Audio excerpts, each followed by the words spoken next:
Hello everyone. এর আগে শতকরা অধ্যায়ের আমরা দুটো পার্টে কিছু অঙ্ক শিখেছি, প্র্যাকটিস করেছি। আজকে তারই তৃতীয় পার্ট। এর আগে আমরা যেগুলো করেছি সেগুলো দুটো টাইপের, মোট তিনটে তিনটে করে অঙ্ক আমরা শিখে ফেলেছি দুটো পার্টে। আজকে আমাদের তৃতীয় পার্টে আরো চারটে টাইপের অঙ্ক শিখবো। এই তিনটে টাইপ শেখা হয়ে যাওয়ার পর আমরা কি করব, প্র্যাকটিস করব চতুর্থ পার্টে। প্র্যাকটিসের জন্য টেলিগ্রামে 20টা অঙ্ক দেওয়া থাকবে এই 10টা টাইপের উপর। দেখো, পার্ট 1 এ 3টে, পার্ট 2 এ 3টে, আর পার্ট 2 এ 3টে এবং পার্ট 3তে 4টে। মোট 10টা টাইপ রয়েছে। এই 10টা টাইপের উপর 20টা কোশ্চেন টেলিগ্রাম গ্রুপে দেওয়া থাকবে, ওখান থেকে প্র্যাকটিস করবে। প্র্যাকটিস করার পর পার্ট 4 এ ভিডিও সলিউশনের মাধ্যমে ওগুলোকে সলভ করে দেওয়া হবে, সেখান থেকে তোমরা মিলিয়ে নেবে। টেলিগ্রাম গ্রুপের লিঙ্কটা দেওয়া রইলো, তোমরা চাইলে জয়েন হয়ে যেতে পারো। তাহলে আজকে শুরু করা যাক পার্ট 3 প্রথম টাইপ, অর্থাৎ পরীক্ষায় পাস ফেল এর একটা অঙ্ক দিয়ে। কি বলছে, একটি পরীক্ষার মোট পরীক্ষার্থীর 60% পাস করে। যদি 400 জন ফেল করে তবে মোট পরীক্ষার্থীর সংখ্যা কত সেটা জিজ্ঞাসা করছে। তাহলে একটা পরীক্ষায় মোট পরীক্ষার্থী কত পার্সেন্ট পাস করেছে? 60% পাস করেছে। মানে তুমি ভাবো, তোমরা যে সালে মাধ্যমিক দিয়েছো, মনে করো যারা রিসেন্ট দিয়েছো, আমরা 2020 ধরলাম, যারা 20 সালে মাধ্যমিক দিয়েছো, 2020 সালে 20 সালে মাধ্যমিক দিয়েছে, যতজন দিয়েছে মনে করো 100% যারা দিয়েছিল, সবাই যতগুলো দেয় সবাইকে তো 100% ধরা হয়। মনে করো 80 জন দিল, 90 জন দিল, গোটাটাকে 100% হিসাবে ধরা হয়। তার মধ্যে 60% পাস করেছে। তাহলে 60% যদি পাস করে তাহলে কত পার্সেন্ট ফেল করবে গো? তাহলে 40% ফেল করেছে। এটাই কথা। একটা পরীক্ষায় মোট পরীক্ষার্থী 60% পাস করেছে আর 40% ফেল করেছে, 100% যদি টোটাল হয়। এবার অঙ্কতে বলেছে যদি 400 জন ফেল করে, 400 জন, এই সংখ্যাটা, এই যে 40% যেটা বলেছে না, পার্সেন্টেজে যে 40% ফেল করে, সেটা সংখ্যায় বলে দিয়েছে 400 জন। 400 জন, 40% মানে 400 জনকে বোঝাচ্ছে। এটা পার্সেন্টেজে বলা আছে 40%, আর এটা সংখ্যায় বলা আছে 400 জন। তবে মোট পরীক্ষার্থীর সংখ্যা কত? দেখো, মোট পরীক্ষার্থীকে আমি কি হিসাবে ধরেছিলাম? 100% ধরেছিলাম, পুরোপুরি। 100% কথাটা কখন ইউজ করা হয়? যখন গোটাগুটি পুরোপুরি কথাটা বোঝায়। যেমন বলে 100% গ্যারেন্টি, মানে পুরোপুরি গ্যারেন্টি। 100% লাভ মানে হচ্ছে পুরোপুরি ভালোবাসা, একদম 100%। তাহলে সেই ক্ষেত্রে ব্যবহার করা হয়। 100% মানে পুরোপুরি একদম। তাহলে মোট যখন পরীক্ষার্থীর সংখ্যা বলবো তখন আমি 100% ধরে চললাম। 60% পাস করেছে, 40% ফেল করেছে। 40%টাকে সংখ্যায় বলেছে 400 জন ফেল করছে। তাহলে মোট, তাহলে 100% আমি ধরেছিলাম মোটটাকে। 100 মানে কত বার করে নাও, তাহলেই হয়ে যাবে। তাহলে 100/40 ইন্টু 400। যদি কেটে দিই 400 দিয়ে, 40 দিয়ে 400-কে, তাহলে হবে 10। 10 আর 100 গুণ করলে কত হবে? 1000 জন ছিল মোট পরীক্ষা। যদি জিজ্ঞাসা করে কতজন পাস করেছে, সংখ্যায় বলো, সংখ্যায়। পার্সেন্টেজে তো দেখতেই পাচ্ছি যে 60% পাস করেছে। এমনি তো মুখে বলে দেওয়া যাবে, তবু আমি তোমাদের একটুখানি এইটা ভাবে করে দেখিয়ে দিই যে 40% মানেই 400 জনকে বোঝাচ্ছে। তো 40% মানে 400 জন, তাহলে 60% মানে কতজনকে বার করে নাও। 60/40% ইন্টু 400। তাহলে এখানে পার্সেন্টেজ কেটে যাবে। এখানে যদি 40-কে আমি কাটি, 400-কে যদি কাটি 40 দিয়ে, তাহলে 10 হবে। তাহলে 60 আর 10-এ গুণ করলে কত হবে? 600 জন। আমার এখানে চেয়েছে মোট পরীক্ষার্থী 1000 জন, আমি অপশন ডি করে দিলাম। এখানে বলেছে ক্রমান্বয়ে 2 বছরে একটি বিদ্যালয়ের 80 জন ও 60 জন পরীক্ষার্থী ছিল, যাদের 60% ও 70% উত্তীর্ণ হয়।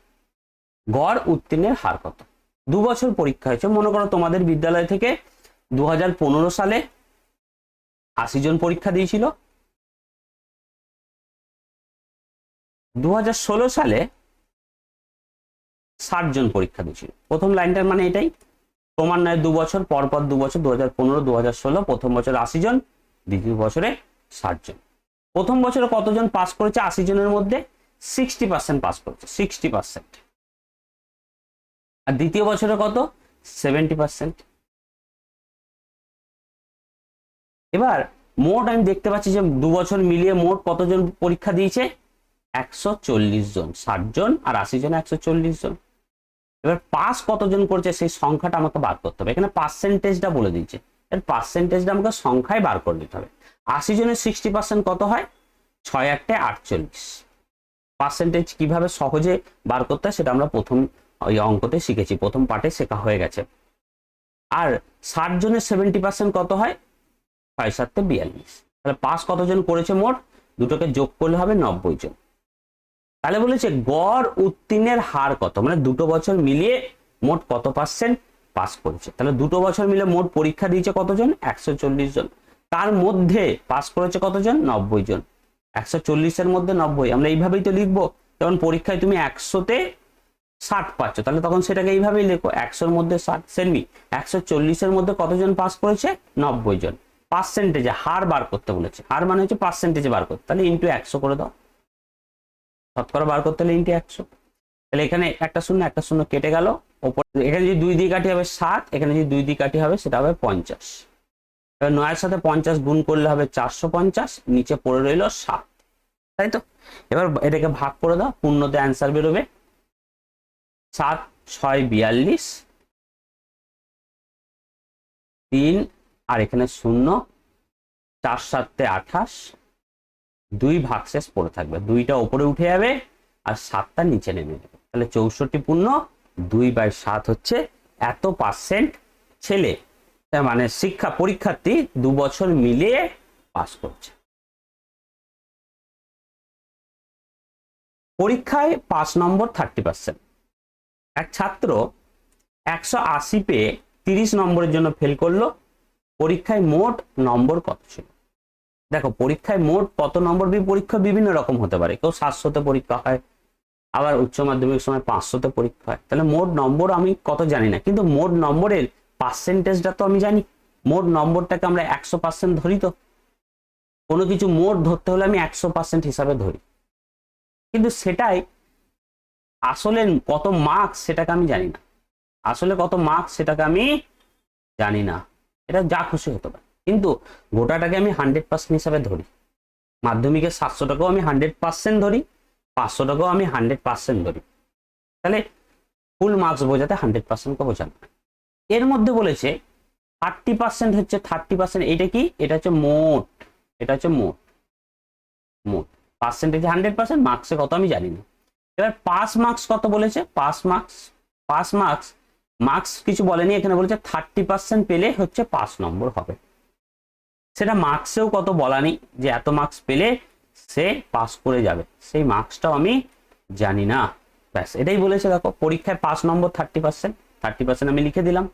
একটা ছাত্র 180 পেয়ে, এই লাইনটা আমি বাদ দিচ্ছি, এই লাইনটা আগে পড়ি, মোট পরীক্ষায় মোট নম্বর কত ছিল, 180। এবার এটাই আসি, এক ছাত্র 180 নম্বর পেয়ে 30 নম্বরের জন্য ফেল করলো, তাহলে নিশ্চয়ই এই যে ছেলেটা যেটা আছে সে 30% এর নিচে পাবে, 30% এর নিচে মার্কস পাবে, নিচে হবে।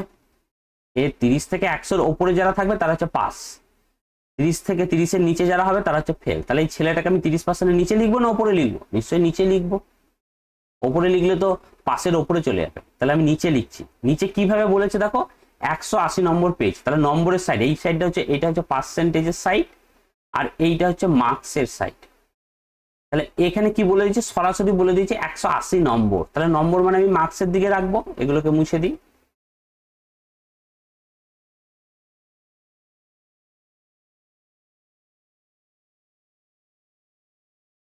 সরাসরি বলে দিয়েছে কি 180 নম্বর পেয়ে 30 নম্বরের জন্য ফেল করেছে, তাহলে ফেল করেছে মানে নিশ্চয়ই পাস মার্কসের নিচেই পেয়েছে, তাহলে 180 নম্বর এখানে লিখে দিলাম।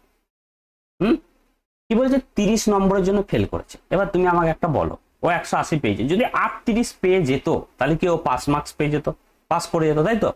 যদি আরো 30 পেয়ে যেত, তাহলে ওর সঙ্গে যদি আমি আরো 30 যোগ করে দিই তাহলে আমি কি পেয়ে যাব, পাস মার্কসটা পেয়ে যাব, পাস মার্কস পেয়ে যাব। আরো 30 যদি যোগ করি তাহলে কত হবে, 210। এইটা কি, পাস নম্বর, যেটাই দেখো লেখা আছে 30% কি হচ্ছে পাস নম্বর, তাহলে আমি এখানে 210 লিখতে পারি কি না পারি। 180 থেকে যদি আরো 30 বাড়িয়ে দিতাম, নাম্বার বাড়িয়ে দেওয়া হতো নাম্বার বাড়ানো প্রকল্পে, তাহলে 30 কি হয়ে যেত, ও কি পাস মার্কসটা পেয়ে যেত 210, ব্যাস আমি একটা পার্সেন্টেজের সাইডও পেয়ে গেলাম, একটা মার্কসের সাইডও পেয়ে গেলাম। এই যে 30টা কি পার্সেন্টেজের সাইডে পেয়ে গেছি, আর মার্কসের সাইডে কি পেয়ে গেছি, 210 পেয়ে গেছি। এই দুটো সাইডই যখন পেয়ে যাব তখন আমাদের কম্পেয়ার করা, আমাদের ঐকিক নিয়ম করা খুব সোজা হয়ে যাবে। বলছে পরীক্ষার মোট নম্বর কত, তাহলে 30% সমান তুমি দেখতে পাচ্ছ 210, 30% সমান তুমি দেখতে পাচ্ছ 210 মার্কসকে বোঝাচ্ছে। তাহলে 100% সমান কত মার্কস হবে সেটাকে বার করে নিলেই হয়ে যাবে ঐকিক নিয়মে। তাহলে 100/30 ইন্টু 210, যদি 30 দিয়ে 210কে কাটি তাহলে 7 হয়ে যাবে, 7 এর সাথে 100 গুণ করলে 700 মার্কস হয়ে যাবে, 700 মার্কস। তাহলে পরীক্ষায় কত মার্কস ছিল, 700 মার্কসের পরীক্ষা ছিল, 700 মার্কসের পরীক্ষা। এই অঙ্কগুলোকে আমরা কি করব, আমরা পার্সেন্টেজের একটা সাইড লিখবো, মার্কসের একটা সাইড, এই স্ট্রাকচারটাকেই মেনটেন করবে, তাহলেই কিন্তু বুঝতে গোটাটা সুবিধা হবে। এলোপাথারি করলে কিন্তু একটু ভুল হয়ে যাবে। স্ট্রাকচারগুলোকে প্রথমে মেনটেন করবে, তারপরে দেখবে খুব সহজ হয়ে গেছে, তখন একবার শেখা হয়ে যাবে না, আরো শর্টে তুমি করতে পারবে। কিন্তু প্রথম অবস্থাতে তোমাকে এইভাবে লিখে লিখে স্ট্রাকচারটাকে মাথাতে বসাতে হবে। তাহলে কি হলো, পার্সেন্টেজের একটা সাইড লিখলাম, মার্কসের একটা সাইড লিখলাম। মোট পার্সেন্টেজে হয় 100%, মার্কসে আমি জানতাম না, পার্সেন্টেজে বলে দিচ্ছে 30%, মার্কসে কিছু বলেনি, কিন্তু একটা কথা এখানে ক্লু দিয়ে দিয়েছিল যে 180 সাথে তুমি 30 আরো যোগ করো, তাহলে তুমি কি হয়ে যাবে, এই পাস মার্কসে তুমি পেয়ে যাবে। একটা ছেলে 180 নম্বর পেয়েছে, 30 নম্বরের জন্য ফেল করেছে, দুটোকে জুড়ে দিলেই তো আমি পাস মার্কস কত সেটা পেয়ে যাবো। ব্যাস, তাহলে হয়ে গেল। পরেরটাই যাই। এক পরীক্ষায় পাস নম্বর 30%, এক ছাত্র 85 নম্বর পেয়ে 10 নম্বরের জন্য পাস করলো, পরীক্ষায় মোট নম্বর কত। তাহলে আমি সেম জিনিস আগে করব, এক সাইডে পার্সেন্টেজ গুলোকে লিখবো আর এক সাইডে মার্কস গুলোকে লিখবো,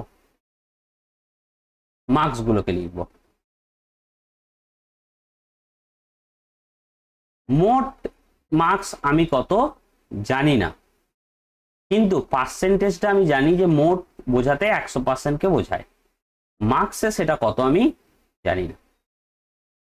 পাস মার্কস কত বলেছে, পাস কততে বলেছে, মার্কস কিছু বলেনি, বলেছে 30%, সেটা কত নম্বর সেটা আমি জানি না। এবার একটা ক্লু বলে দিয়েছে, এই যে যদি এই সাইডে মার্কসটা পেয়ে যেতে, এই সাইডে পার্সেন্টেজ দেওয়া থাকতো, খুব সোজা ছিল অঙ্কটা করে দিতে। আমি দেখতে পাচ্ছি দুটোরই পার্সেন্টেজ গুলো দেওয়া রয়েছে, কিন্তু কত নম্বর পেয়েছে সেগুলো দেওয়া নেই, সেটা আমি একটু কায়দা করে বার করা যায়। কি বলছে, এক ছাত্র 85 নম্বর পেয়েছে এবং 10 নম্বরের জন্য পাস করেছে। তুমি এটাকে বাদ দিয়ে তুমি ভাবো, একটা ছেলে মাধ্যমিক পরীক্ষা 30-এ পাস, মনে হয় 30-এ পাস, একটা ছেলে 35 পেয়েছে, তাহলে ও কি বলবে যে আমি 5 মার্কসের জন্য পাস করেছি। মানে 35 পেয়েছে, ওই 5 মার্কস যেহেতু এক্সট্রা যদি না পেতো তাহলে কেউ ফেল করে যেত। তাহলে 35 থেকে 5 বিয়োগ করলে তুমি ওই ফেলের কত পার্সেন্টে পাস সেটা তুমি পেয়ে যাবে। মানে 35 থেকে 5 বিয়োগ করলে 30 হয়, তাহলে 30 নাম্বারটা কি, ওটা হচ্ছে বাউন্ডারি। 30-এর ওপরে পেয়েছে পাস করেছে, 30-এর নিচে পেলে ফেল করতো, 30%-এর ওপরে পেলে পাস করেছে, 30%-এর নিচে হলে ফেল করতো। তাহলে এই ছেলেটা তো পাস করেছে নাকি, পাস করেছে মানে এই পাস মার্কসের ওপরে লিখবো, আমি এখানে লিখবো, এই জায়গাটায় লিখবো, এই জায়গাটায়। যদি ফেল করতো তাহলে আমি এই নিচে লিখতাম, যেমন আগের অঙ্কতে নিচে লিখেছিলাম। পাসের বাউন্ডারির এটা হচ্ছে পাস বাউন্ডারি, এই পাস বাউন্ডারির নিচে লিখেছিলাম। এবারে কি পাস বাউন্ডারির উপরে লিখবো, কারণ ছেলেটা তো পাস করেছে। এবং কোন সাইডে লিখবো, দেখো পাস নম্বর সরাসরি বলে দিয়েছে, কত নম্বর পেয়েছে, 85 নম্বর পেয়েছে এবং 10 নম্বরের জন্য পাস করেছে। এইখানে যত মার্কস ছিল না তার থেকে 10 নম্বর বেশি পেয়ে গেছে বলে ছেলেটা পাস করে গেছে। যদি 10 নম্বর কম পেতো তাহলে ও বাউন্ডারিতে চলে আসতো। তাহলে 10 নম্বর কম পেয়ে কত হচ্ছে, 75 মার্কসটা হচ্ছে বাউন্ডারি মার্কস। 75 মার্কসের ওপরে হলে পাস, নিচে হলে ফেল। তাহলে মার্কস কত, বাউন্ডারি মার্কস কত পেলাম, 75। এবার তুমি ঐকিক নিয়ম করে নিতে পারবে। দেখো এক সাইডে পার্সেন্টেজ পেয়ে গেছো, এক সাইডে মার্কস পেয়ে গেছো, তাহলে 30% মানেই সেটা নম্বরে কত নম্বর বোঝাচ্ছে, 75 নম্বরকে বোঝাচ্ছে। এবার তোমাকে বলছে মোট নম্বর কত, মোট মানে 100% জানি, 100% কত বার করে নাও, 100/30 ইন্টু 75, 0 0 কেটে যাবে, 75 কেজি 3 দিয়ে কাটি তাহলে হবে 25, 25-এর সাথে 10 গুণ করলে হবে 250 মার্কসের টোটাল পরীক্ষা হয়েছে।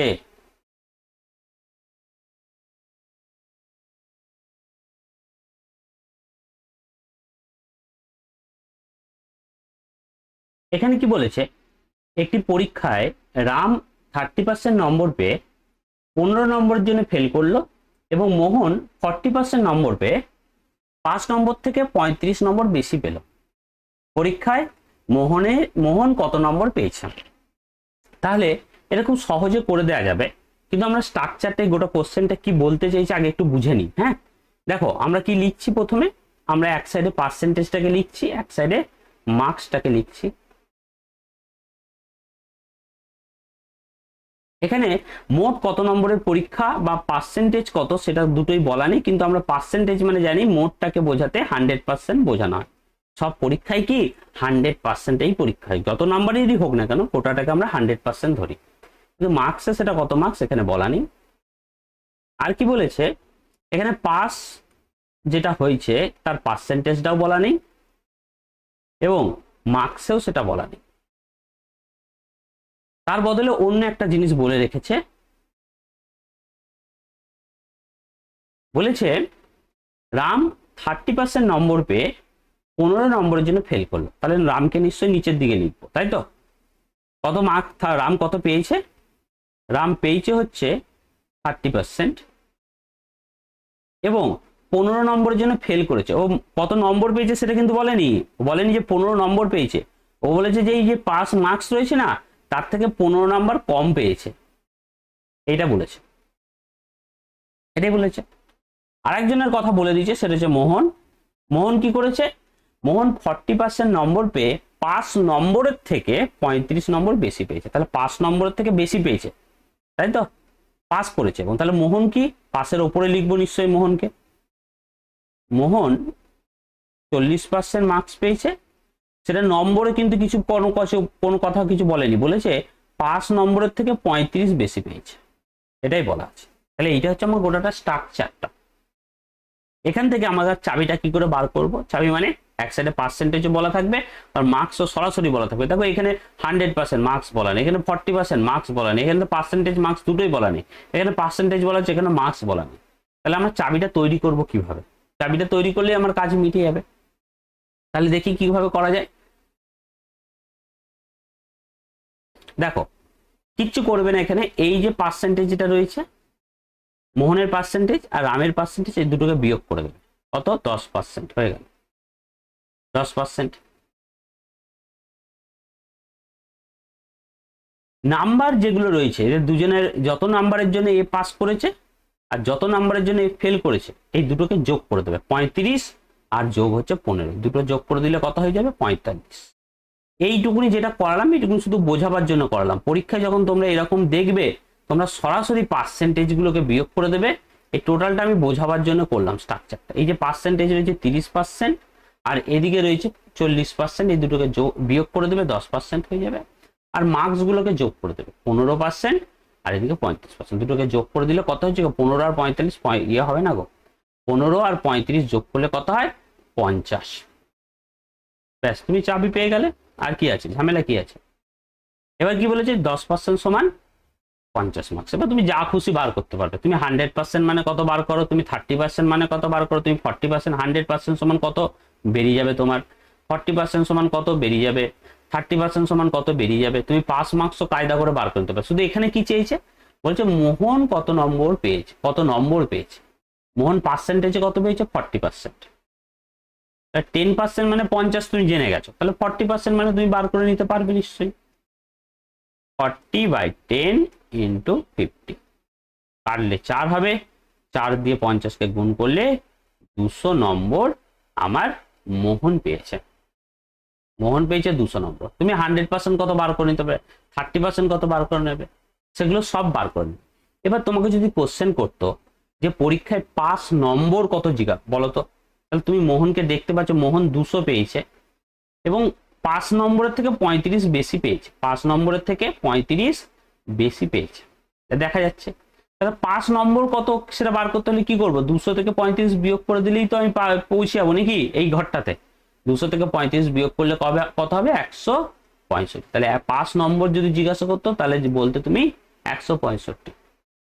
5 নম্বরের পার্সেন্টেজ যদি জিজ্ঞাসা করতো যে 5 নম্বরের পার্সেন্টেজটা কত তুমি বলো তো, তাহলে তুমি এখানে দেখতে পাচ্ছ 200, এইখানে তুমি পাস মার্ক, এইটা হচ্ছে 40%, যেটা সেটাকে মার্কসে কত বোঝাচ্ছে, 200 মার্কস। তুমি 165 এটা বার করলে মার্কস, সেটা পার্সেন্টেজে কত বার করে নেবে, ওই কি নেবে বার করে নেবে, 200 সমান 40%, 165 সমান কত পার্সেন্ট হয়ে যাবে। তাহলে আমাদের এখানে শুধু কি চেয়েছিল, মোহন কত নম্বর পেয়েছে। মোহন দেখলাম 40% পেয়েছে, সেটা মার্কসে কনভার্ট করে আমি দেখতে পেলাম 200 হচ্ছে।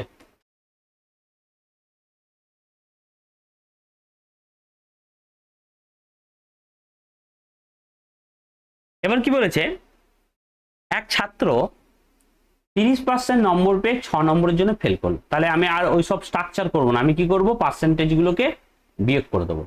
অপর ছাত্র 40% নম্বর পেয়ে 6 নম্বরের জন্য পাস করছে।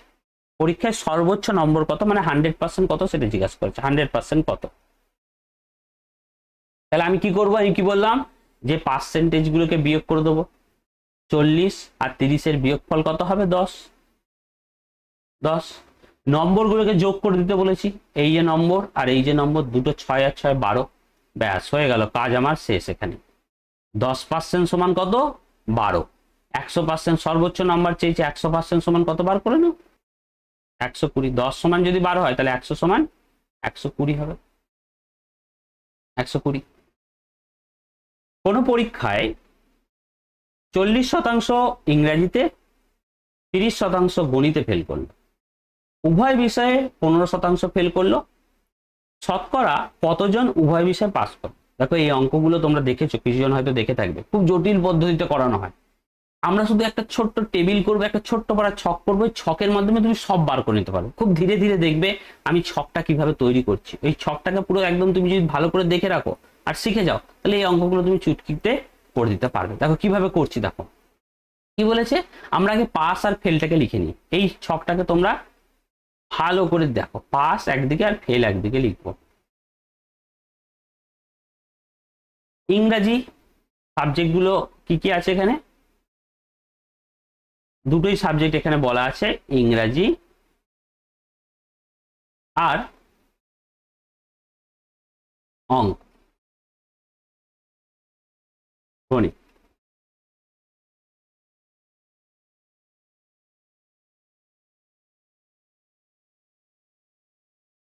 ইংরেজিতে কি বলেছে, ইংরেজিতে 40% এবং গণিতে 30% ফেল করেছে, তাহলে আমি ফেলের দিকে লিখবো নিশ্চয়ই। তাহলে ইংরেজিতে কত শতাংশ, 40%, আর গণিতে কত, 30%। ব্যাস হয়ে গেল, আমার ফেলের দিকে লিখে দিলাম। এই লাইনটাকে আমরা পরে কনসিডার করছি, আপাতত এইটার উপর আমি বেস করে এই দুটোকে আমি বসে নিতে পারবো। দেখো ইংরেজিতে যদি 40% ফেল করে, তাহলে কতজন পাস করেছে, কত শতাংশ, 60% পাস করেছে।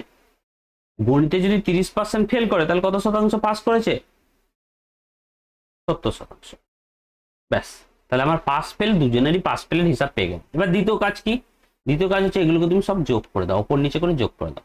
60 আর 70, 130,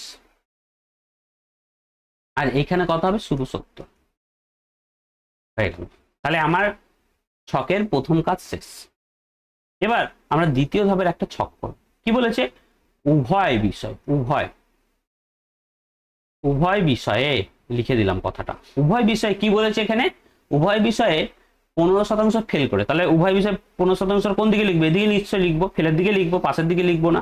তাহলে 15% ফেল করেছে, 15% ফেল করেছে। এবার আমি কিন্তু 15% মানে এই দিকে বাকিটা তুমি লিখে দিও না যে 85% পাস করেছে, এখানে একটা খেলা আছে। এবার দ্বিতীয় ধাপে তুমি এইরকম একটা আর একটা বিয়োগ দিয়ে দাও।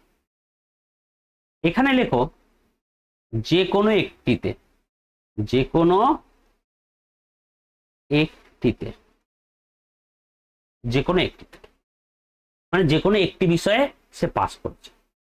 তাহলে এখানে আমাকে দেখো বলেছে যখন 15% উভয় বিষয় ফেল করেছে, তাহলে যে কোনো একটিতে পাস করেছে, সেটা আমি কি করে বার করবো জানো, এই 70 থেকে 15 বিয়োগ করে দাও, তাহলে আমার হয়ে যাবে। এই 70 থেকে 15 আমি বিয়োগ করলাম, তাহলে আমি কি বলে দিতে পারলাম যে 55% এমন ছাত্রছাত্রী রয়েছে যারা যে কোনো একটা বিষয়ে ফেল করেছে, একটা বিষয় ফেল করে, ফেলের সাইডে এলো, তাহলে একটা বিষয় ফেল করেছে। এবার একটুখানি কায়দা করো, দেখো এই যে 55 যেটা লেখা আছে না, 100 থেকে 55কে বিয়োগ করে এখানে লিখে দাও। 100 থেকে 55 বিয়োগ করলে 45 হয়। আর 100 থেকে 15কে বিয়োগ করে এখানে লিখে দাও। ব্যাস, কাজ আমার শেষ, গোটা ছক কমপ্লিট। এবার তোমার এখান থেকে যা কোশ্চেনই হোক না কেন তুমি সব উত্তর দিয়ে দিতে পারবে। এই ছকটা কমপ্লিট করে নিলে সব উত্তর হয়ে যাবে। তোমাকে কি বলেছে, বলছে শতকরা কতজন উভয় বিষয়ে পাস করেছে। তুমি দেখো তো উভয় বিষয়ে পাশের দিকে কাকে দেখতে পাচ্ছ, 45। 45 আমার উত্তর হয়ে গেল।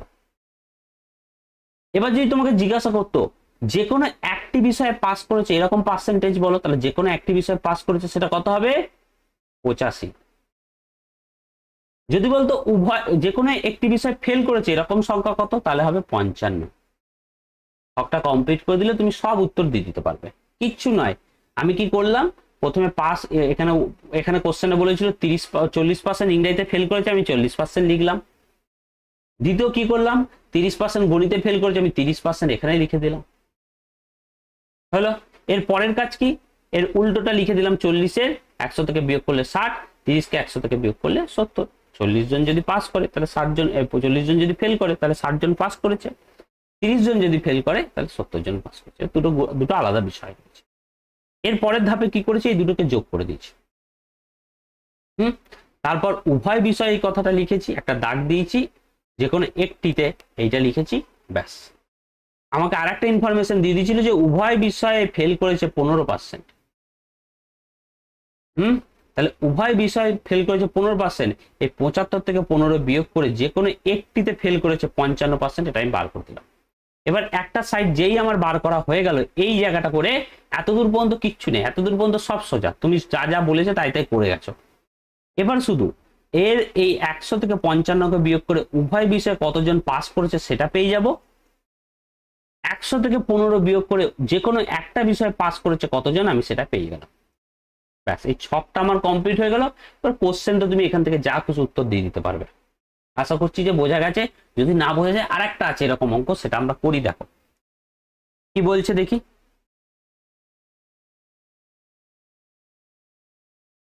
পাস আর ফেল আমি লিখে দিলাম, পাস ফেল।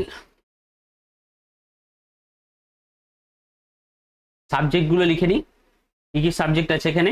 বলেছে ইংরাজি আছে আর আছে হিন্দি, তাহলে ইংরাজি রয়েছে আর হিন্দি রয়েছে।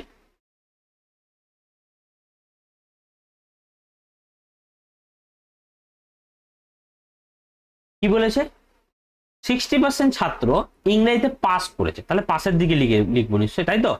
60% এখানে পাশের দিকে লিখলাম, এবং 70% হিন্দিতে পাস করেছে, তাহলে 70% এদিকে লিখে দিলাম।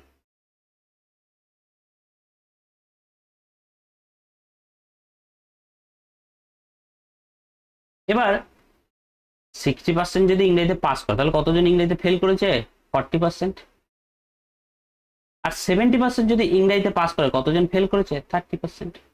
ব্যাস, এই কাজটা আমি এই প্রথম লাইনটা থেকে আমি আগেই করে নেবো, এইটুকুনি। পরের কথা পরে আমি পরে পড়বো। দিয়ে এখানে একটা দাগ দেবো, দিয়ে এগুলোকে যোগ করে দেবো। 60 আর 30, 70 যোগ করলে 130, আর 40 আর 30 যোগ করলে হবে 70। ব্যাস, হয়ে গেল। এবার আমি আর একটা কথা এখানে লিখে নেবো, তারপরে একটা গোটাটা পড়বো। সেটা হচ্ছে উভয় বিষয়ে, উভয় বিষয়ে একটা দাগ দিয়ে দেবো, যে কোনো একটি বিষয়, যে কোনো একটিতে, যে কোনো একটি বিষয়। ব্যাস, এইটুকুনি পর্যন্ত সব কমন। এর পরে কি বলেছে দেখি, বলেছে 40% উভয় বিষয়ে পাস করেছে, তাহলে এইখানটা করে নিশ্চয়ই লিখবো, পাশের ঘরে লিখবো, ফেলের দিকে লিখবো না। উভয় বলেছে তার মানে এখানে লিখে দিলাম, ব্যাস হয়ে গেল। এবার কি করব, এখান থেকে এটা বিয়োগ করে এই দিকে লিখে দেবো। 130 থেকে 40 বিয়োগ করলে কত হবে, 90। 90% এমন আছে যেগুলো একটি বিষয় পাস করেছে। যেমন আমি আগের অঙ্কটাতে কি ছিল, এই দিকটা বলা ছিল, সেই জন্য এই 70 থেকে 15 বিয়োগ করে আমি এখানে লিখেছিলাম। এখানে কি পাশের দিকটা বলা আছে, তাহলে 130 থেকে 40 বিয়োগ করলে 90। এবার এই কোনাকুনি কি করব, 100 বিয়োগ করে 90, 100 থেকে 90 বিয়োগ করে 10 এখানে লিখে দিলাম, 100 থেকে 40 বিয়োগ করে 60 এখানে লিখে দিলাম। ব্যাস, সব হয়ে গেল, কমপ্লিট আমার। বলছে শতকরা কতজন উভয় বিষয় ফেল করেছে, তাহলে ফেলের দিকটা আমি দেখব, ফেলের দিকটা লিখবো। উভয় বিষয়ে এই যে এই দিক এইটা দেখবো, তাহলে 10% এমন রয়েছে যারা উভয় বিষয়ে ফেল করছে। আশা করছি যে এবার একটু মাথাতে ঠিকঠাক হলো ব্যাপারটা। এরকমই আর একটা দেওয়া রয়েছে, আর একটা করি। অঙ্কটা একটুখানি ছকের মাধ্যমে করতে হয়েছে, সেই জন্য আমি 2-3টে অঙ্ক রেখেছি। কি বলেছে? তাহলে আমার কাজ কি? আমার কাজ হচ্ছে যেগুলো আগে করে নেওয়া সেগুলো আগে করে নিচ্ছি। পাস লিখে নিলাম, ফেল লিখে নিলাম। কি কি বিষয় বলেছে? বাংলা আর অঙ্ক। আমি এখানে একটা দাগ টানবো, এখানে যোগফলগুলো আমি লিখবো। দ্বিতীয়ত এখানে উভয় লিখে দিলাম, উভয় বিষয় লিখে দিলাম। আর একটা দাগ টেনে নিলাম, যে কোনো একটি বিষয়, যে কোনো একটিতে, একটি বিষয়ে। ব্যাস, এত দূর পর্যন্ত আমি করে কাজে রেখে দিলাম। এরপরে অঙ্ক পড়তে যাচ্ছি। এরপরে কি বলছে দেখি। এরপরে বলছে বাংলায় 60%, 65% বাংলায়, 55% অঙ্কতে, এবং 40% উভয় বিষয়ে পাস করেছে। সবই পাসের দিকেই বলা আছে। তাহলে বাংলায় করেছে 65, ইংরাজিতে করছে 55, এই অঙ্কতে করছে 55%, আর উভয় বিষয়ে পাস করেছে হচ্ছে 40%। ব্যাস, এত দূর পর্যন্ত আমার বলা আছে, বলা হয়েছে। এবার ফেল করেছে কত? দেখো, 35% যদি পাস করে বাংলাতে, কত পার্সেন্ট ফেল করেছে? 35, 100 থেকে এই 65% যদি পাস করে তাহলে 35% ফেল করেছে। 55% যদি অঙ্কতে পাস করে তাহলে 45% ফেল করেছে অঙ্কতে। দুটোকে যোগ করে দেবো, 120, এই দুটোকে যোগ করে দেবো 80। এবার যেই সাইডটা দেওয়া রয়েছে সেই সাইডটাকে বিয়োগ করে নিচে লিখে দেবো। 120 থেকে 40 বিয়োগ করলে 80% হয়ে গেল। 80টাকে এই কোণাকুনি কি করব? 100 থেকে বিয়োগ করে লিখে দেবো 20। 40টাকে কি করবে? এই কোণাকুনি বিয়োগ করে এই পাশে লিখে দেবো। 100 থেকে 40 বিয়োগ করলে কত হবে? 60। ছক আমার কমপ্লিট। তাহলে কি বলেছে? এবার অঙ্কটার মধ্যে একটু নতুনত্ব রয়েছে। বলেছে যদি 40 জন উভয়, এইখানে বলেছে উভয় বিষয়ে ফেল করে, তবে মোট পরীক্ষা। তুমি এখানে দেখতে পাচ্ছ, এখানে বলেছে 40 জন উভয় বিষয়ে ফেল করে। আমার উভয় বিষয় ফেল করার পার্সেন্টেজ আমি কত দেখতে পাচ্ছি? 20%। অঙ্কতে বলেছে 40 জন, এই 20%টা মানেই বলেছে 40 জন। যদি 40 জন উভয় বিষয় ফেল করে তবে মোট পরীক্ষার্থীর সংখ্যা কত আমাকে বলতে হবে। তাহলে 20% সমান, অঙ্কতে বলেছে 40%। তাহলে মোট মানে তুমি জানোই তো, মোট মানে জানো না? মোট মানে হচ্ছে 100% কে বলি তো আমরা। তাহলে 100% মানে কত সেটা তুমি বার করে নাও। 100/20 ইন্টু 40কে 20 দিয়ে কাটলে 2, তাহলে মোট পরীক্ষার্থীর সংখ্যা হচ্ছে 200 জন। এখানে শুধু একটু নতুনত্ব দিয়ে দিয়েছে, এই 20%টাকে সংখ্যায় বলে দিই। যদি শুধু জিজ্ঞাসা করতো যে কত পার্সেন্ট শিক্ষার্থী বা পরীক্ষার্থী উভয় বিষয় ফেল করেছে, তাহলে আমি সরাসরি বলে দিতাম 20%, সরাসরি বলে দিতাম 20%, তাই তো? কিন্তু এই 20%টাকে কায়দা করে ওরা সংখ্যায় বলেছে। 20% মানে 40 জন, 100% মানে কত বার কর। ঠিক আছে, পরেরটা এগোই তাহলে। 1000 নম্বরের কোনো পরীক্ষায় এ বি এর থেকে 20% বেশি পায় এবং বি সি এর থেকে 25% বেশি পায়। যদি সি 500 নম্বর পায় তবে এ পায় কত নম্বর সেটা। তাহলে দেখো, এই অঙ্কগুলো আমরা করেছিলাম প্রথমে। এই যে এরকম যখন বলে দেবে না এর থেকে এত পার্সেন্ট বেশি বা এত গুণ বেশি, এরকম যখন থাকবে না, তখন আমি এই দুটোর মধ্যে একটু সম্পর্কটাকে আগে তৈরি করে নেবো। এইটুকুনি যেটা বলেছে না, এটার মধ্যে আমি একটা সম্পর্ক অর্থাৎ রেশিও একটা তৈরি করে নেবো, অনুপাত একটা তৈরি করে নেবো। কি বলেছে? এ আর বি বলেছে, কি বলেছে? এ বি এর থেকে 20% বেশি পায়, বি এর থেকে। এবার বি কত পায় সেটা আগে আমাকে জানতে হবে, তবে তো বলতে পারবো যে এ 20% বেশি পাচ্ছে। তাহলে বি কত পাচ্ছে সেটা আমি জানি না। তাহলে জানি না যখন আমি 100 ধরে নিলাম। 20% বেশি পায় মানে 100 থেকে 20% মানে এ কত পাবে? তাহলে 120 পাবে। ব্যাস, এ আর বি এর সম্পর্ক আমি এখানে মিটিয়ে দিলাম। একে যদি কাটাকাটি করি তাহলে একে 20 দিয়ে কাটলে হবে 6, একে 20 দিয়ে কাটলে হবে 5। ব্যাস, এদের এ আর বি এর মধ্যে অনুপাত আমি পেয়ে গেলাম 6:5। পরেরটা কি বলেছে দেখি, বলছে বি সি এর থেকে 25% বেশি পায়। তাহলে এখানে বি আর সি এর মধ্যে সম্পর্ক আমাকে করতে হবে। বি সি এর থেকে 25%, সি কত পায় আমি জানি না, তাহলে সি কত পায় যখন জানি তাহলে সি কে ধরলাম সি 100 পেয়েছে, 25% বেশি মানে এ 125 পেয়েছে। যদি কাটাকাটি করি 25 দিয়ে কাটলে হবে একে 5, 25 দিয়ে কাটলে হবে 4। তাহলে এ অনুপাত বি সমান 6:5 আর বি অনুপাত সি সমান হয়ে যাবে 5:6।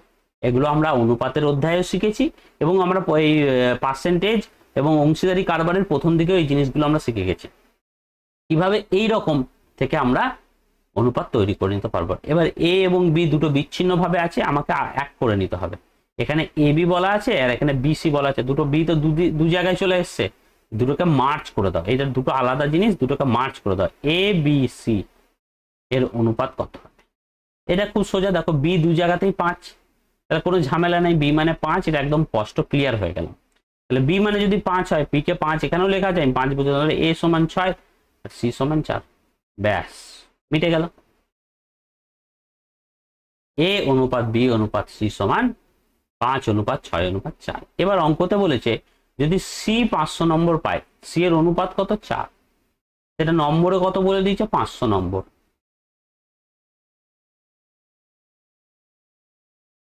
তবে এ পাবে কত নম্বর? তাহলে এ অনুপাতে কত দেখতে পাচ্ছে? 6। তাহলে 6 মানে কত বার করে না? 5 মানে যদি 500 হয় তাহলে 6 মানে 4 মানে যদি 500 হয় তাহলে 6 মানে কত?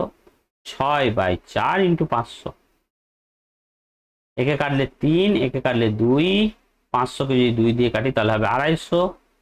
250 সাথে 3 গুণ করে দিলে হবে 750। তাহলে মোট আমার এ কত পেয়েছে?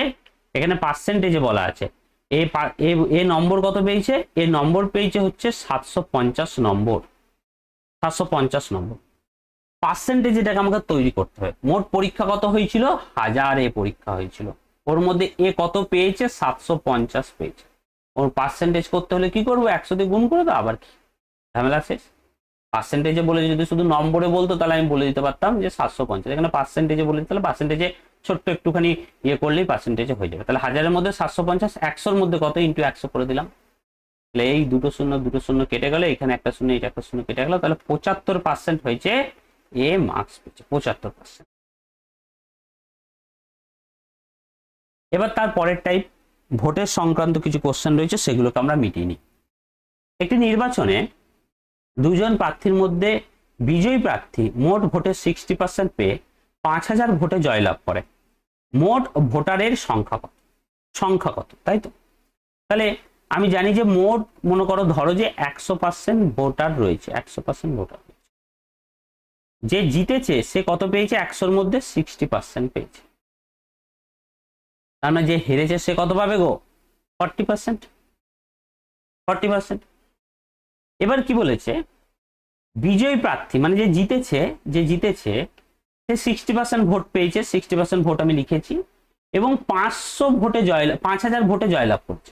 5000 ভোটে মানে যে হেরেছে তার থেকে সে 5000 বেশি পেয়েছে। হারা আর জেতার মধ্যে ডিফারেন্স কত? 5000 ভোট। তাহলে হেরেছে তুমি দেখতে পাচ্ছ এটা 40%, যে জিতেছে সে 60%। এদের ডিফারেন্সটা নম্বরে কত? সংখ্যাতে কত? 5000। 5000 বেশি পেয়েছে, 5000 টি ভোট, 5000 টি ভোট। তুমি পার্সেন্টেজে কত দেখতে পাচ্ছ গো? কত বেশি? পার্সেন্টেজে আমি দেখতে পাচ্ছি 20% বেশি পেয়েছে সে। ব্যাস হয়ে গেল। 20% মানেই কাকে বোঝাচ্ছে? 5000 ভোটকে বোঝাচ্ছে। 5000 ভোটকে বোঝাচ্ছে। মোট ভোটারের সংখ্যা কত? মোট ভোটার কত ধরেছিলাম? 100%। 100% মানে কত বার করে নাও? 100/20 × 5000। যদি কাটি 100-কে 20 দিয়ে তাহলে হবে 5, 5-এর সাথে যদি 5000 গুণ করি তাহলে কত হবে? 5×5 = 25, আরো 3টে শূন্য বসে যাবে, 25000 হবে মোট ভোটারের সংখ্যা। এখানে কি বলেছে? একটি নির্বাচন ক্ষেত্রের 10% ভোটার ভোটদানে বিরত ছিলেন। মানে 10% ভোট ভোট দিতে আসেনি। যদি 100 জন লোক হয় তাহলে 10% এমন লোক আছে যারা ভয়ে ভোট দিতেই আসেনি, মানে বিরত ছিলেন, ওখান থেকে আসেইনি। দুজন প্রার্থীর মধ্যে পরাজয়ী প্রার্থী গ্রাহ্য ভোটের 40% পেয়ে 1800 ভোটে পরাজিত হন। মোট ভোটারের সংখ্যা কত? তাহলে তুমি একটা জিনিস, আমি এটাকে তোমাকে বুঝিয়ে দিচ্ছি ছকের মাধ্যমে। 100% যদি মোট ভোটার হয়, তার মানে 10% ভয়ে ভোট দিতে আসেনি, 90% যারা আছে তারা ভোট দিয়েছে। এই 90%টা কি? গ্রাহ্য ভোট, এগুলোকে ভ্যালিড ধরা হবে। হ্যাঁ, এই 90%-এর মধ্যে বলেছে গ্রাহ্য ভোটের 40%, গ্রাহ্য ভোটের 40% পেয়ে 1800 ভোটে পরাজিত হয়। যে হেরেছে সে কত পেয়েছে? গ্রাহ্য ভোটের 40%। গ্রাহ্য ভোট কত দেখতে পারলাম আমি? 90। তাহলে এর 40% কত হবে? এর 40%, গ্রাহ্য ভোটের 40% যদি বার করতে হয় তাহলে 4 6 4 9 36 হবে গ্রাহ্য ভোটের 40%। এবার যে হেরেছে, যে জিতেছে সে তাহলে কত পাবে গো? গ্রাহ্য ভোটের 60% পাবে নিশ্চয়ই। সে কত হবে? 90-এর 60% কত হবে? 6 9 54। ব্যাস, কাজ আমার এখানে শেষ। তাহলে গ্রাহ্য ভোটের 40% অর্থাৎ 36% যে হেরেছে সে পেয়েছে, আর যে 54% সে যে জিতেছে সে পেয়েছে। এদের ডিফারেন্সটা কত বলছে? 1800। যে জিতেছে, যে হেরেছে সে কত হয়েছে? সে 1800 ভোট কম পেয়েছে, তবে তো সে হেরেছে। কিন্তু আমি এইখানে পার্সেন্টেজে দেখতে পাচ্ছি কত গো? 30 আর 54 ডিফারেন্স কত হয়? 18 পার্সেন্টেজ। আমি দেখতে পাচ্ছি যে 18% ভোট কম পেয়েছে, যে হেরেছে সে 18% ভোট কম পেয়েছে। কার থেকে? যে জিতেছে। সংখ্যাতে সেটা কত বলা হয়েছে? সংখ্যাতে বলেছে 1800টি ভোট। তাহলে 18% মানেই আমি দেখতে পাচ্ছি 1800 ভোট। ভোট মোট ভোটারের সংখ্যা কত? তাহলে মোট ভোটার আমি গল্প কোথা থেকে শুরু করেছিলাম? এখান থেকে। তাহলে মোট ভোটার কত? 100% মানে কত বার করে নাও? 100/18 ইন্টু 800, 1800। 18 দিয়ে যদি আমি 1800-কে কাটি তাহলে কত হবে? 100। 100-100-কে গুণ করলে 10,000।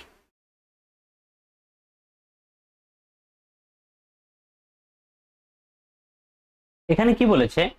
একটি নির্বাচন ক্ষেত্রে 25% ভোটার ভোটদানে বিরত ছিলেন। এখানে আর একটু বেশি, ওখানে 10% লোক ভোট দিতে আসেনি ভয়ে, এখানে 25% লোক ভোট দিতে আসেনি। বিরত থাকেন মানে আসেইনি।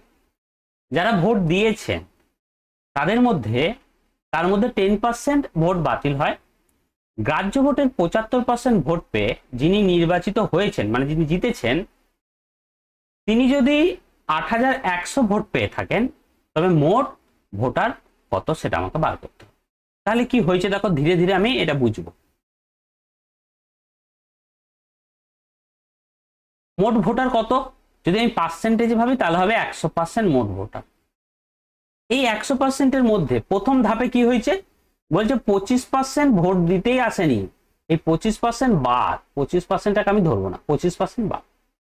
এরপরে কি হয়েছে? 25%-এর মধ্যে, এই 25%-এর মধ্যে যারা ছিল তাদের মধ্যে আবার 10% ভোট ভুলভাল ভোট দিয়েছে, ভোটগুলো বাতিল হয়ে গেছে, অন্য জায়গায় টিপে ফেলেছে, বা টিপতে গিয়ে হয়তো বোতামটা পড়েইনি, সেরকম বেরিয়ে চলে এসছে বুথ থেকে। তাহলে 10% ভোট বাদ হয়ে গেছে। কার ওপর? এই যে 100 থেকে 25% বাদ হয়ে যাওয়ার পর যেটুকুনি পড়েছিল তার উপরে 10% আরো বাদ হয়ে গেল। গ্রাহ্য ভোটের এরপর যেগুলো পড়ে রয়েছে সেগুলো সব ভ্যালিড ভোট, গ্রাহ্য ভোট। 25% বাদ হয়ে গেল, যেটুকুনি পড়েছিল তার থেকে 10% বাদ হয়ে গেল। এরপর যেটুকুনি পড়ে রয়েছে সেটা হচ্ছে 75, যেটুকুনি পড়ে রয়েছে তার উপরে, এই যে গ্রাহ্য ভোটের উপরে 75% ভোট পেয়ে যিনি নির্বাচিত হন, এরপরে যেটা হয়েছে সেটা হচ্ছে 75%টা ভ্যালিড পেয়ে যিনি নির্বাচিত হয়েছেন, তিনি যদি 8100 ভোট পেয়ে থাকেন তাহলে মোট ভোটারের সংখ্যা। তাহলে স্ট্রাকচারটা আমি একটুখানি ভালো মতন করে সাজাই, ভালো করে। হ্যাঁ, কি বলেছে? 100% টোটাল ভোট ছিল, 25% বাদ হয়ে গেছে। 25% বাদ মানে কি? আমি কতজনকে ধরবো গো? 100 জনের মধ্যে 25% যদি বাদ হয়ে যায় তাহলে আমি কতজনকে ধরবো? 100%-এর মধ্যে 25 জন বাদ হয়ে গেছে, তাহলে কতজনকে ধরবো? 75 জনকে ধরবো না? তাহলে আমি কাউন্ট কাকে করবো, সেগুলোকেই করবো যেগুলো ভোট দিয়েছে।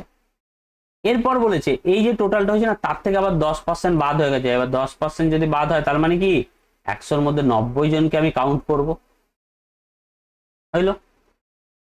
তৃতীয় ধাপে বলেছে যিনি ভোটে জিতেছেন তিনি 75% ভোট পেয়েছেন।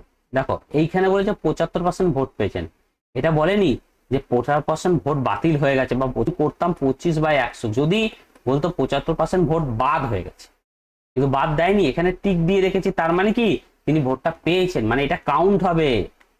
তার মানে 100-র মধ্যে 75 ভোট ও পেয়েছে, সব বাদ দিয়ে দেওয়ার পর। 100-র মধ্যে 25 বাদ দিয়েছি, 75 ছিল। 100-র মধ্যে 10 বাদ দিয়েছি, 90 ছিল। এরপরে যেটা ছিল তার মধ্যেও 100-র মধ্যে 75টা ভোট ও পেয়েছে, 75% মানে সেটা দিয়ে আলটিমেটলি সে কত বলছে, কত ভোট পেয়েছে গো, 8100। সংখ্যাতে সেটা বলে দিয়েছে 8100।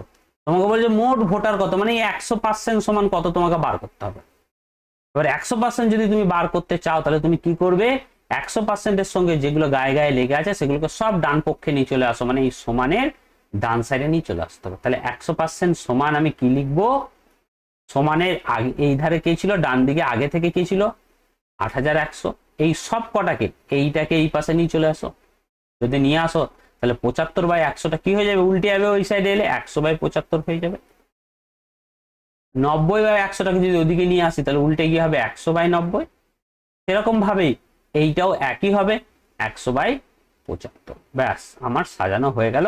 100% ভোট সমান কত হবে সেটা আমি পেয়ে যাবো। 100% মানে মোট ভোটার, তবে মোট ভোটার কত চেয়েছে, কাটাকাটি করে নি। দেখো এখানে কাটলে কত হবে, সব কটাকে দেখি কি কি দিয়ে কাটা যায়। দেখো 75 আর 100, একে 25 দিয়ে কাটলে হবে 4, একে 25 দিয়ে কাটলে হবে 3। এই দুটো শূন্য কেটে দিলাম, 10/9, আর কাটাকাটি এখানে যাবে না। একেও 25 দিয়ে কাটলে 4, 25 দিয়ে কাটলে 3। তাহলে কে কে পড়ে রইলো, 8100 প্লাস 4/3 ইন্টু 4/3 ইন্টু 10/9 ইন্টু 4/3। আরো কাটাকাটি হবে, 3 দিয়ে যদি 81কে কাটি তাহলে হবে 27, দুটো শূন্য পড়ে থাকবে। 3 দিয়ে যদি 27কে কাটি তাহলে হবে 9, আরো দুটো শূন্য পড়ে থাকবে। 9 দিয়ে যদি আমি 900কে কাটি তাহলে হবে 100। তাহলে পড়ে কে কে রইলো, 100 গুণিত 4 গুণিত 10 গুণিত 4। দেখি যদি সব কটাকে গুণ করি, 4 4 16, 3টে শূন্য পড়ে থাকবে, 16,000 হচ্ছে আমার মোট ভোট, অপশন এ। এবার তারপরেরটাই আয় সম্পত্তির ভাগাভাগি। কি বলছে, অরুণের আয় বরুণের থেকে 30% বেশি। বরুণের আয় অরুণের থেকে কত কম। তাহলে এই যে বেশি কম যখন বলবে তাহলে এগুলো আমরা আগে শিখে নিয়েছি কিভাবে একটাকে ধরে আর একটাকে পেয়ে যাব। কি বলেছে, অরুণ আর বরুণ আছে, বলেছে অরুণের আয় বরুণের থেকে, বরুণের থেকে বলেছে, তাহলে বরুণেরটা আগে আমাকে জানতে হবে যে বরুণেরটা কত, তবে তো বলতে পারবো। বলছে 30% বেশি, তাহলে বরুণেরটাই যদি আগে না জানি তাহলে অরুণেরটাই বার করতে পারবো না। তাহলে বরুণের থেকে যেহেতু বলেছে তাহলে বরুণেরটা আগে করি। তাহলে বরুণেরটা আমি বরুণেরটা জানি না, তাহলে না জানলে বরুণেরটা আমি 100 ধরে নিলাম। অরুণেরটা কত বলবো, 130, 30% বেশি বলেছে তার মানে 130। এবার বলছে বরুণের আয় অরুণের থেকে কত কম। এই যে বরুণের যেটা আয় রয়েছে না, সেটা অরুণের থেকে কত কম, তুমি সংখ্যাতে দেখতে পাচ্ছ 30 কম। 30 কম, কত থেকে কম, 130 থেকে 30 কম। পার্সেন্টেজে বার করতে হলে কি করবো, 100 দিয়ে গুণ করে দেবো। তাহলে 130 এর মধ্যে 30 কম, 30 কম, এটাই তো শতকরা বার করতে হলে আমি কি করবো, গুণিত 100 করে দিলাম। শূন্য শূন্য কেটে গেল, ওপরে পড়ে রইল 300, নিচে পড়ে রইল 13। যদি এটাকে আমি ইয়ে করি, ভাগ করি, এখানে পূর্ণতে দেয়া নেই, ভাগ করে যা উত্তর হবে তাই দেখবো। 13 দুগুণে 26, 4 0, 3 13 39, 1 0 দশমিকের বদলে 0, আর একটা শূন্য খাইয়ে আর একটা শূন্য হবে, হ্যাঁ, 7 13 91। আর যাবো না, এখানে আমার শেষ করে দিই, নাহলে আরো গাড়ি এগোতে থাকবে, আমার দরকার নেই। এই দেখো পেয়ে গেছি 23.07 আমার উত্তর হয়ে গেল। এক ব্যক্তি প্রতি বছর তার আয়ের 20% সঞ্চয় করে। যদি তার আয় প্রতি বছর 10% বৃদ্ধি পায় তবে প্রতি বছর তার সঞ্চয় শতকরা কত বৃদ্ধি পাবে। তাহলে যে কোনো একটা বছর তুমি ধরে নাও 2024, সে আয় করত কত টাকা, 100 টাকা আয় করতো, 100 টাকা। তার মধ্যে ও সঞ্চয় করে কত করে নিত, সঞ্চয় করতো 20%, মানে হচ্ছে 20 টাকা। 100 টাকা আয় করলে 20%, 20 টাকা সঞ্চয়। খরচ তাহলে কত করতো, খরচ নিশ্চয়ই 100 টাকা, 20 টাকা সঞ্চয় করলে 80 টাকা খরচ হতো। এবার 2025-এর গল্প, ওর কি বলছে, প্রতি বছর আয় 10% বৃদ্ধি পাচ্ছে। তাহলে আগে ছিল 100, এখন কত হবে, 110। খরচটা সেই 20%ই রয়েছে, তাহলে 110-এর 20% কত হবে, 110-এর 20% হবে 22। তবে প্রতি বছর তার সঞ্চয়ের শতকরা কত বৃদ্ধি পাবে। তাহলে আগের বছর করেছিল 20 টাকা, এবছরে করছে 22 টাকা। কত বেড়েছে, 2 বেড়েছে। কতর মধ্যে বেড়েছে, 20-র মধ্যে বেড়েছে। তাহলে 20-র মধ্যে 2, এটা শতকরাতে বার করে নাও কত পার্সেন্ট হবে। 20 5-এ 5 দুগুণে 10%, তার কি হয়ে গেছে, সঞ্চয় বেড়েছে। আগে 20 টাকা খরচা করতে, এখন 22 টাকা খরচা করছে। 20 থেকে 2 টাকা বেড়েছে, তার মানে কত পার্সেন্টেজে, সেটা 10% বেড়েছে। এক ব্যক্তি তার বেতনের 5% কর দেওয়ার পর বাকি টাকার, এই কথাটা কিন্তু খেয়াল রাখতে হবে, বাকি টাকা মানে 5% দিয়ে দেওয়ার পর যেটুকুনি পড়ে রয়েছে তার উপর বাকি টাকার 95% খরচ করে, তার হাতে 114 টাকা থাকলে মোট বেতন কত। তাহলে এইটাও সেই পরপর খরচা হচ্ছে, তাহলে 100% যদি তার বেতন হয়, 100% বেতন, ও কি বলছে, প্রথম 5% কি করে দিচ্ছে, ট্যাক্স দিয়ে দিচ্ছে। তাহলে এই 5%কে আমি কাউন্টের মধ্যে নেবো না। এবং বাকি 95% কি করছে, বাকি টাকা 95% হচ্ছে খরচ করে দিচ্ছে, তাহলে এটাকেও আমি কাউন্টের মধ্যে নেবো না। এবার আলটিমেটলি তার হাতে কত পড়ে থাকছে, 114 টাকা। এই সবগুলো বাদ দিয়ে দেওয়ার পর ওর হাতে কত পড়ে থাকছে, 114 টাকা। 114 টাকা। তাহলে তার মোট বেতন মানে 100% মানে কত বার করতে হবে। এইটা ঠিক সেই ভোটের অঙ্কটার মতো, 25% বাদ হয়ে গেল, তারপর যেটুকুনি পড়েছিল তার থেকে 10% বাদ হয়ে গেল, আলটিমেটলি পড়ে থাকলে যেটা 75% সেইটাকে আমি কাউন্ট করছিলাম। তাহলে 100% যদি তার আয় হয়, তাহলে যদি 5% সে ট্যাক্স দিয়ে দেয়, তাহলে তার হাতে আর কত টাকা বাকি থাকবে, 95। 100 টাকার মধ্যে 5% ট্যাক্স দিয়ে দিচ্ছে। 5% মানে কি, 100-র মধ্যে 5, 100-র মধ্যে 5 যদি সে বাদ দিয়ে দেয়, সে ট্যাক্স দিয়ে দেয়, তাহলে কত আর পড়ে থাকবে, 95 পড়ে থাকবে না। সেটাই তো লিখলাম, সেটাই লিখলাম এখানে।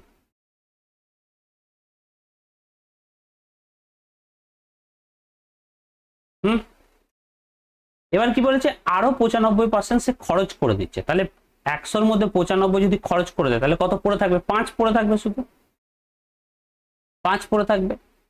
দিয়ে এই সব খরচপাতির পর তোরা ওর হাতে শেষমেশ কত টাকা পড়ে থাকছে, 114 টাকা। বলেছে মোট বেতন কত, মোট বেতন মানে 100% কত। এবার 100% কে যদি আমি বার করতে চাই, তাহলে 100%-এর সঙ্গে যারা এই দুটো লেগে রয়েছে তাদেরকে কি করতে হবে, ডান পক্ষে নিয়ে চলে যেতে হবে। তাহলে 100% সমান ডান পক্ষে আগে থেকে 114 টাকা ছিল, এইদিকে যদি নিয়ে চলে আসি 100/95, আরো যদি এটাকেও নিয়ে চলে আসি তাহলে 100/5 হয়ে গেল। এবার কাটাকাটি করি ধীরে ধীরে। একে যদি 5 দিয়ে কাটি, 5 দিয়ে 100 কাটলে 20 হয়, 5 দিয়ে 95-কে কাটলে 19 হবে। 5 দিয়ে 100-কে 5 দিয়ে যদি 100 কাটি তাহলে 20 হবে, আর নিচে 1 হবে। তাহলে কে কে পড়ে রইল, 114, 20/19 আর 20/1। 19-কে যদি আমি 114 দিয়ে কাটি তাহলে হবে 6। তাহলে কে কে পড়ে রইল, 6 গুণিত 20 গুণিত 20, 2 দুগুণে 4, 4 6 24, দুটো শূন্য পড়ে আছে। 2400 টাকা হচ্ছে তার মোট বেতন। রাধা তার আয়ের 40% খাবার জন্য, 20% বাড়ি ভাড়ার জন্য এবং 10% বিনোদনের জন্য এবং 10% হাত খরচের জন্য ব্যয় করে। মাসের শেষে তার সঞ্চয় হয় 1500 টাকা। মাসিক আয় কত। দেখো এই অঙ্কটা আর আগের অঙ্কটার মধ্যে একটা ডিফারেন্সটা শুধু একটু বুঝে নাও। এখানে বলেছিল বাকি টাকা 10%, এখানে কিন্তু বাকি বলেনি। ও কি বলেছে, 100% মোট ছিল, তার মধ্যে 40 টাকা ও খাবারের জন্য খরচ করে দিয়েছে, 100%-এর মধ্যে 40% খাবারের মধ্যে।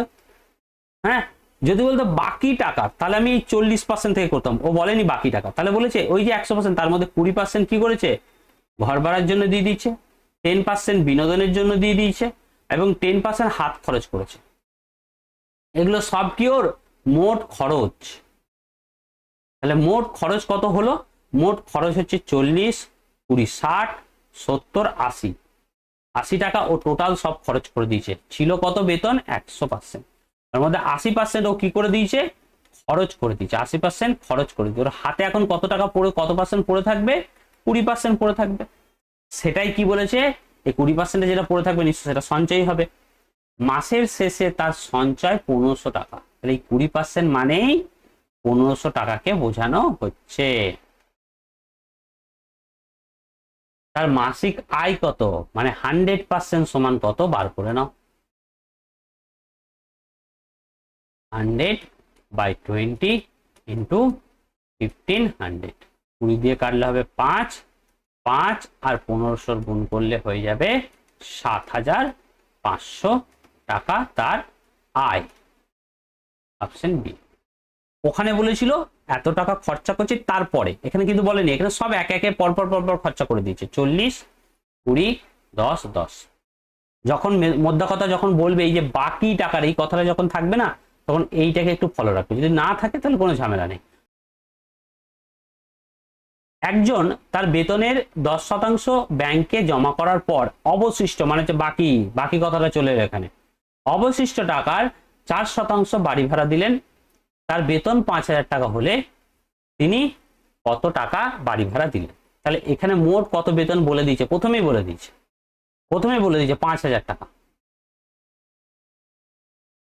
হ্যাঁ, এর মধ্যে 10% সে ব্যাংকে জমা রেখেছে।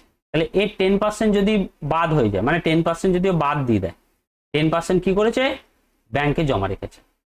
আর কি বলেছে, যেটুকুনি বাকি ছিল তার 4% কি করেছে, বাড়ি ভাড়া দিয়েছে। এগুলো সবই কি খরচের জায়গায় চলে গেল, মানে বাদের জায়গায় চলে গেল।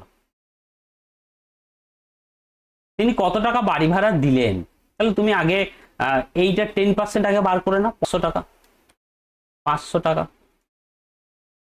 তাহলে 5000 থেকে প্রথমেই কি করেছে, 500 টাকা সরিয়ে রেখে দিয়েছে, 4500।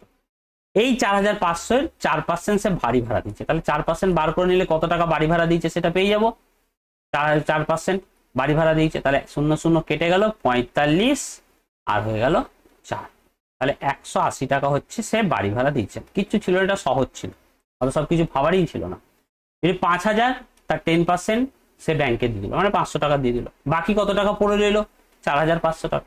এই 4500 থেকে, এই যে বলেছে অবশিষ্ট টাকার, অবশিষ্ট মানে কোনটাকে বোঝাচ্ছে, এইটা অবশিষ্ট মানে এইটাকে বোঝায়। তো 5000 থেকে 500 টাকা দিয়ে দেওয়ার পর অবশিষ্ট তো 4500 টাকাকেই বোঝায়। এই অবশিষ্ট 4% বাড়ি ভাড়া দিয়েছে, অবশিষ্ট 4%। তাহলে অবশিষ্ট 4% বার করে নিলেই কত টাকা বাড়ি ভাড়া দিয়েছে আমি পেয়ে যাবো, 180 টাকা বাড়ি ভাড়া দিয়েছে। এটা হচ্ছে পরের টাইপ। দাম কমে বা বেড়ে যাওয়ায় দ্রব্যের পরিমাণের হ্রাস, বৃদ্ধি, হ্রাস।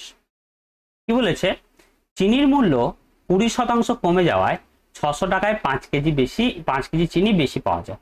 এখন 1 কেজি চিনির মূল্য কত টাকা, 1 কেজি চিনির মূল্য কত টাকা। তাহলে 600 টাকা দাম থেকে 20% যদি কমে যায়, তাহলে আমি কত কেজি চিনি বেশি পাবো, আমি 5 কেজি চিনি বেশি পাবো। 600 থেকে কত কমে যেতে বলেছে, 20%।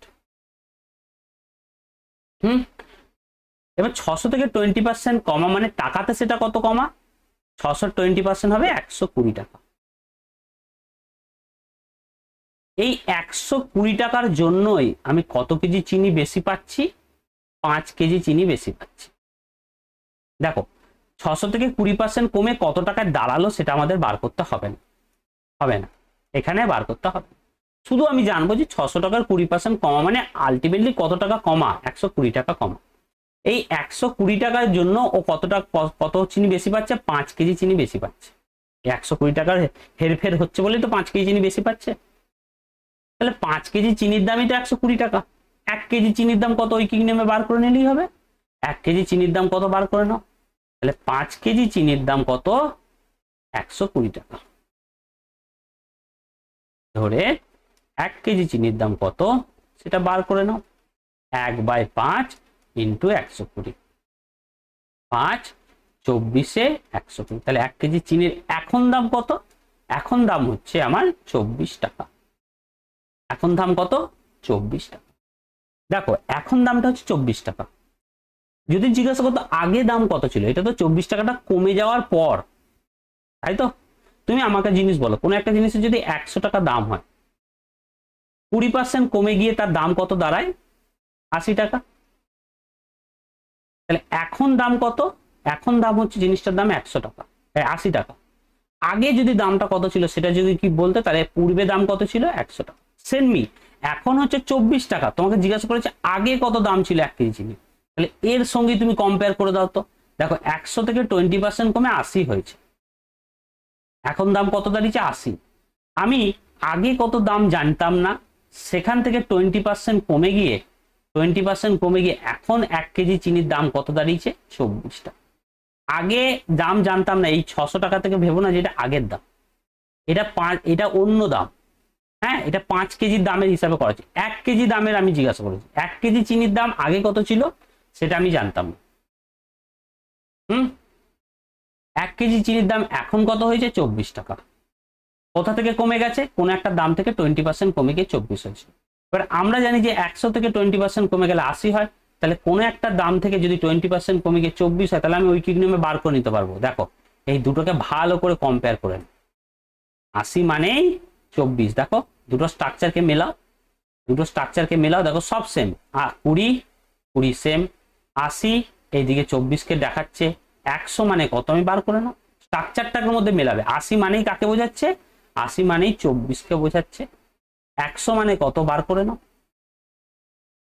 তাহলে 100/80 ইন্টু 24, 24 শূন্য শূন্য কেটে গেল, 8 দিয়ে যদি 24কে কাটি 3 হবে, তাহলে এখানে একটা শূন্য আছে, 10 আর 3-এ কত হবে? 30। আগে চিনির দাম কত ছিল? প্রতি 1 কেজি চিনির দাম ছিল 30 টাকা। তাহলে এখনো জিজ্ঞাসা করতে পারে, এখন যদি জিজ্ঞাসা করে তাহলে খুব সোজা। এখন যদি জিজ্ঞাসা করে তাহলে আমাকে এই পার্টটা করতেই হবে না, এখন বার করাটা খুব ইজি। যদি আগে দাম বলে তাহলে তোমাকে একটা ছোট্ট ঐকিক নিয়ম করে নিতে হবে। পরেরটাতে যাই, তাহলে এই অঙ্কটা দেখি। আজকে এই অঙ্কটা করে আমরা শেষ করে নেবো, এটা লাস্ট অঙ্ক। বলছে ডিমের দাম 20% বেড়ে যাওয়ায় 50 টাকায় 5টি ডিম কম পাওয়া যায়। পূর্বে একটি ডিমের মূল্য কত ছিল? তাহলে 50 টাকা থেকে দাম বেড়ে গিয়ে কত 20% বেড়ে গেছে, তাই তো? তার জন্য 5টা ডিম কম পাওয়া যাচ্ছে। তাহলে 50 টাকা কতগুলো ডিম পাওয়া যেত আমি আগে জানি না, কিন্তু 50 টাকার উপর কি হয়েছে? 20% বেড়ে গেছে, যার জন্য কি হচ্ছে? 5টা ডিম কম পাওয়া যাচ্ছে, কম, 5টা ডিম কম। এবার 50 টাকা 20% কত সেটাকে আমাকে বার করে নিতে হবে। 50-এর 20% কত হয়? 10 টাকা। তাহলে 50 টাকা থেকে 10 টাকা বেড়ে গেছে, এর জন্য কি হচ্ছে? 5টা ডিম কম পাচ্ছে। এই 10 টাকার জন্যই যত হেরফেরটা হচ্ছে, 10 টাকা বেড়ে যাওয়ার কারণেই তো আমার 5টা ডিম আমি কম পাচ্ছি। তাহলে 5টা ডিমের দাম কত হচ্ছে? 10 টাকা। 5টা ডিমের দাম কত? 10 টাকা। তোমাকে একটা ডিমের দাম আগে এখন কত দাম হচ্ছে সেটাকে আগে বার করে না। তাহলে এখন একটা ডিমের দাম কত হচ্ছে? 2 টাকা। 5টা ডিমের দাম 10 টাকা হলে একটা ডিমের দাম কত হচ্ছে? 2 টাকা। এটা কি এখনের দাম? এখনের দাম কত? 2 টাকা। তোমাকে জিজ্ঞাসা করে যদি বলে পূর্বের দাম কত, পূর্বের দাম কত ছিল? এটা তো বেড়ে যাওয়ার পর হয়েছে। পূর্বে দাম কত ছিল? পূর্বে নিশ্চয়ই 2 টাকার থেকে কম দাম ছিল। সেটা করার জন্য তুমি এই যে 20% বেড়ে গেছে, সেই জন্য একটু ছোট্ট পারা করে নাও। এখানে 100 টাকা যদি কিছু জিনিসের দাম হয়, সেখান থেকে যদি 20% বেড়ে যায়, তাহলে সেই জিনিসটা কততে দাঁড়াবে? 120-তে। এবার একটা ডিমের দাম আগে কত ছিল জানি না, কিন্তু ডিমের দাম 20% বেড়ে গেছে, তার ফলে কি হয়েছে? ডিমের দাম, একটা ডিমের দাম এখন কত টাকায় দাঁড়িয়েছে? 2 টাকায় দাঁড়িয়েছে, 2 টাকায় দাঁড়িয়েছে।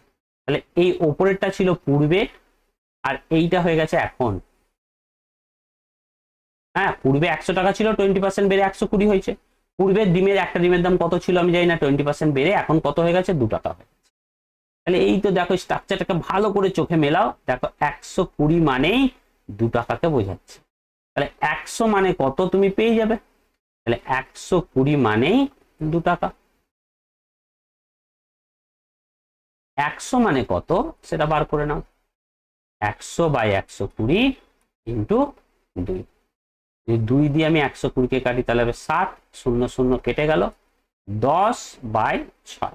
এটাকে যদি ভাগ করা হয় তাহলে 1.6666 এরকম বেরোতেই থাকবে, দরকার নেই 1.67 টাকা আগে ছিল দাম। তাহলে আমার অপশন বি। তাহলে এখানেই আজকে আমাদের ভিডিও শেষ করলাম। আমরা কি করেছি, আমরা তিনটে পার্টি কমপ্লিট করেছি। প্রথম পার্টে 3টে কনসেপ্ট, তারপরে 3টে, এবং আজকে আমরা আরো 4টে যেগুলো বাকি ছিল সেগুলোকে করে আমরা গোটা শেখার প্রক্রিয়াটাকে, শিখন প্রক্রিয়াটাকে আমরা কমপ্লিট করে ফেলেছি। এটা কমপ্লিট হলো, এরপর কি হবে, পার্ট 4 প্র্যাকটিস হবে। এই প্র্যাকটিসের জন্য 20টা কোশ্চেন আমি টেলিগ্রাম গ্রুপে দিয়ে দিয়েছি, তোমরা টেলিগ্রাম গ্রুপে চলে যাও, সেখান থেকে 20টা কোশ্চেন পেয়ে যাবে, এই গোটা 10টা টাইপের। ওটাকে প্র্যাকটিস করো, তারপরে পার্ট 4 এই ভিডিওটা দেখে তোমরা কোশ্চেনের অ্যান্সারগুলোকে মিলিয়ে নিও। ঠিক আছে, তাহলে আশা করছি যে তোমাদের ভালো লেগেছে। কেমন লেগেছে অবশ্যই কমেন্টে জানাও, আমি বুঝতে পারছি না, একতরফা হয়ে যাচ্ছে জিনিসটা। হ্যাঁ, তো ব্যাপারটা হচ্ছে তোমাদের কি লাগছে, কোথায় বুঝতে অসুবিধা হচ্ছে, বা যদি ভালো লাগে সেখানে ভালো কমেন্ট করো। যদি কোনো অসুবিধা হয় সেটাও করতে পারো যে আমার অসুবিধাটা কি হচ্ছে, তাহলে কমেন্ট করাটা খুব দরকার রয়েছে। যদি তোমাদের কোনো চ্যাপ্টারের উপর স্পেশাল দরকার যে হ্যাঁ এই চ্যাপ্টারটা আমার দরকার, এই চ্যাপ্টারটা আগে করে দিন, তাহলে সেটা আগে করে দেবো। কমেন্ট করাটা দরকার, তোমাদের লাইকও করতে বলছি না, সাবস্ক্রাইবও করতে বলছি না, কিচ্ছু বলতে চাইছি না, কিন্তু কমেন্ট করতে বলছি এই কারণে যাতে আমি দেখে বুঝতে পারি যে ফিডব্যাকটা কি আসছে, আদৌ তোমরা এগুলো বুঝতে পারছো না, কতটা কি বুঝতে পারছো, কি তোমাদের চাহিদা রয়েছে সেটা আমি কমেন্ট দেখেই বুঝতে পারবো। তোমাদের লাইক সাবস্ক্রাইব করতে হবে না, শুধু যারা যারা দেখছো তারা অন্তত কমেন্ট করে জানাও যে কোন জায়গায় আমাদের বুঝতে অসুবিধা হচ্ছে। যদি কোনো অঙ্কতে বুঝতে অসুবিধা হয় আমি কোনো শর্ট ভিডিওর মাধ্যমে সেগুলোকে বুঝিয়ে দেবো, সেটা আমাকে জানতে হবে। তাহলে কেমন লাগলো অবশ্যই জানিও। আজকে আমি এখানেই রাখলাম, টাটা।